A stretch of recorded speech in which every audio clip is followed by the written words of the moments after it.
Welcome to Attack and Adventures today. Today we're in Camden, South Carolina, and let's go. And this is the remnants of the Powder House. This structure was built in 1777. This is called the Powder Magazine, under the direction of Joseph Kershaw for the state of South Carolina. A storage facility for ammunition, the magazine had a vaulted roof, 48-inch brick walls, and supporting buttress and pillars. Although local patriots fortified the structure with earthworks, in 1780, British forces easily occupied the area and used the magazine for their own purposes. Loyalists. Many Americans opposed the revolutionary movement, preferring to remain under British rule. The colonists called themselves Loyalists. The revolutionaries called them Tories or the disaffected.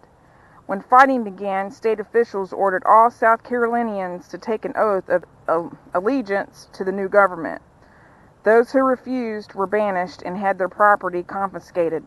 Some Loyalists took the oath in order to preserve their homes. Others, like Daniel McGritt, who lived south of Camden, escaped the British to Florida, where they joined partisan units and raided the frontier or served in the South Carolina Royalists and other provincial regiments. After the British occupied Camden, they formed a militia regiment under Colonel James Carey, a local resident. Most Loyalists went to Charleston when the British evacuated Camden in 1781. Since we're walking up to this house, I just had a thought in my mind. This is the second Revolutionary War site that I've done in the last 2 weeks.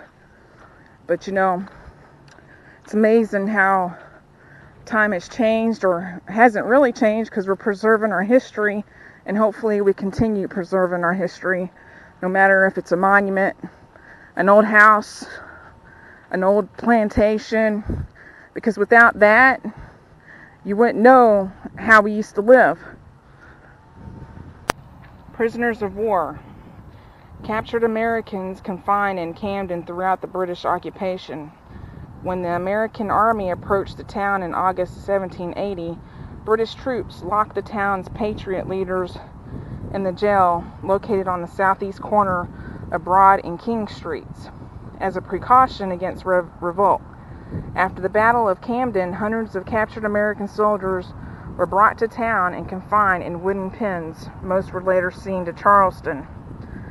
Constant fighting in the backcountry brought a steady stream of captives to Camden's jail. They were exchanged for British soldiers who had been captured by the Americans. A few had broken their oath of allegiance to Britain, were hanged for treason. Teenaged Andrew Jackson, future President of the United States, was prisoner in Camden in 1780. And here is a quote by Mrs. Thomas McCullough talking about being captured. It was an enclosure like those for cows or pigs, and within, sitting or stretched on the bare earth, with no protection from the sun, were hundreds of unhappy prisoners. Mrs. Thomas McCullough, wife of American prisoner. This is what happens when your husband gets bad. You put him in the guillotine for the day. These are actually called the Pillory Stocks, not the guillotine, but anyways. It's a punishment for less than a day. Often the offender's ears were nailed to the board and torn off. Crimes included arson, cheating, wife-beating, quarreling, forgery, and lying. Often the accused will be pelted with stones, spoiled food, and rotten animal corpses, sometimes resulting in death. Stocks, which were people, were left here for days, even weeks, and in all weather. Criminals, petty thieves, unruly servants, Sabbath breakers, gamblers, drunkards. It is documented that the stocks in Camden were still in use in 1843. So there's the adult size, and I'm sure this was the children's size. Camden was originally built in 1777 to 1780 by Joseph Kershaw, a wealthy merchant and leading citizen. Kershaw molded his residence after the William Washington House in Charleston. During the British occupation of 1780 to 81, the unfinished structure was fortified and served as headquarters for General Cornwallis and the British officers. The house later served as an orphan school and a Confederate supply depot before being burned in 1865. Archaeological excavations began in 1968, located the foundations of the house and the position of the palisade wall. The house and the wall were reconstructed. Let's see if we can go in.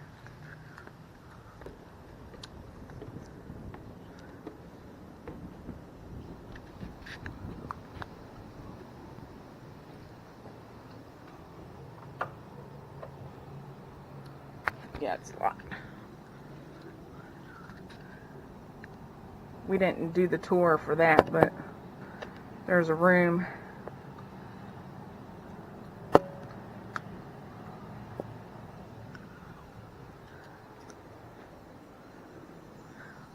And this is the view from the porch.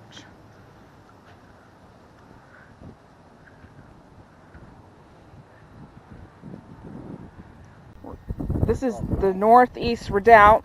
This is partially reconstructed.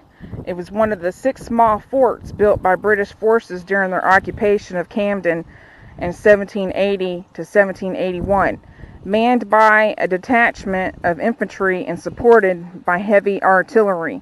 These works served as the outer line of defense for the British base. The forts were later destroyed during the British evacuation of Camden in May of 1781. Investigations at this site in 1967 yielded numerous military artifacts and provided the basis for reconstructing the southern third of the redoubt. And we're going to come up to the little forts. It looks like they put a moat in it. And then you have the hill.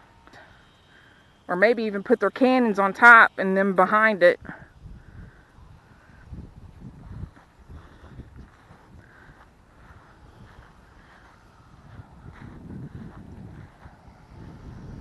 And here's another. There's the moat part.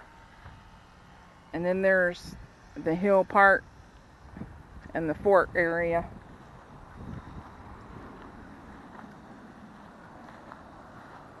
Alright, back to the trail. As you can see, the house is right there, way across the field. But this is called, the field is called actually the Common. It's the area between the Kershaw House and Camden was the scene of numerous military exercises throughout the years. Occupying British troops used the field as a parade ground, and in 1825, the Revolutionary War hero, the Marquis de Lafayette, reviewed troops here during his visit to Camden.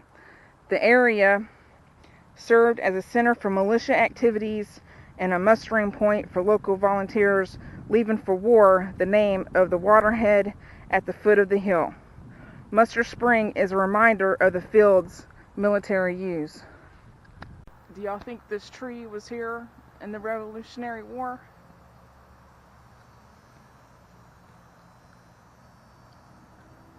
Big debate if it is or not.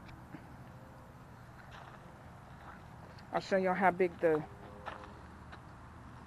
trunk is. My glasses are on the bench. That's how little my glasses are compared to the base of the tree.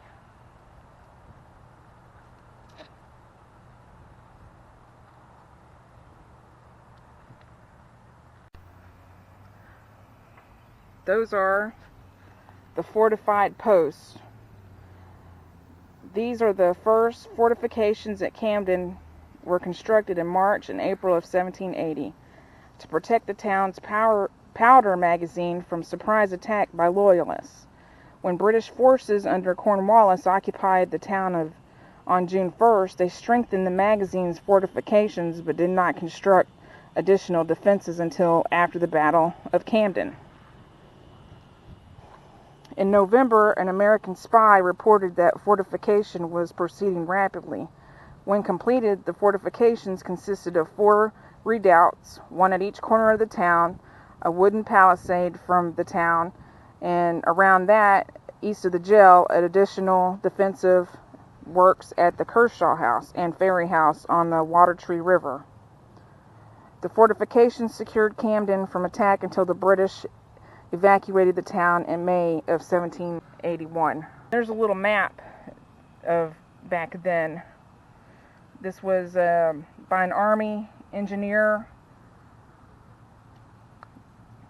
of May 12, 1781, and that was a plan of Camden.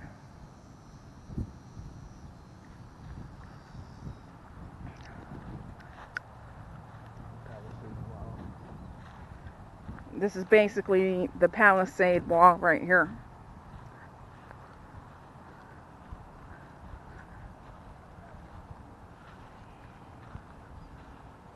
From the cannons, these are the balls, solid shots.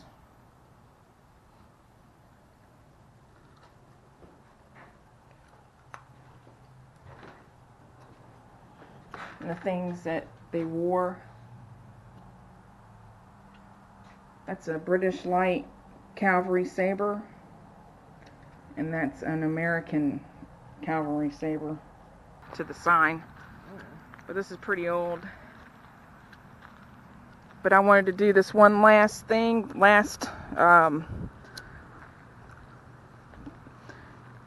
thing of the Revolutionary War, or the Revolution, and it's about the women. Women lived difficult lives in the Revolutionary era. They cooked, they wove cloth, and sewed it into clothing, washed, mended, and raised children. They also usually helped their husbands on the farm or in the family business. The war forced women to take on additional tasks. Many had to take over farms and shops while their husbands were away on military service. They cared for the sick and the wounded soldiers, and some acted as spies and messengers for the armies. A few accompanied their husbands as camp followers, staying with the army and performing tasks such as cooking and laundry for the soldiers. Women experienced the horrors of war as patriot and loyalist militia plundered the houses of suspected enemies and often burned them. Both armies seized crops and livestock, leaving women and children hungry and sometimes homeless. Despite their hardships, women preserved and contributed much to the American victory, and we still do today. So I want y'all to go attack the day in your neighborhood, and keep watching. Go subscribe and hit that thumbs up button, and thank you for watching.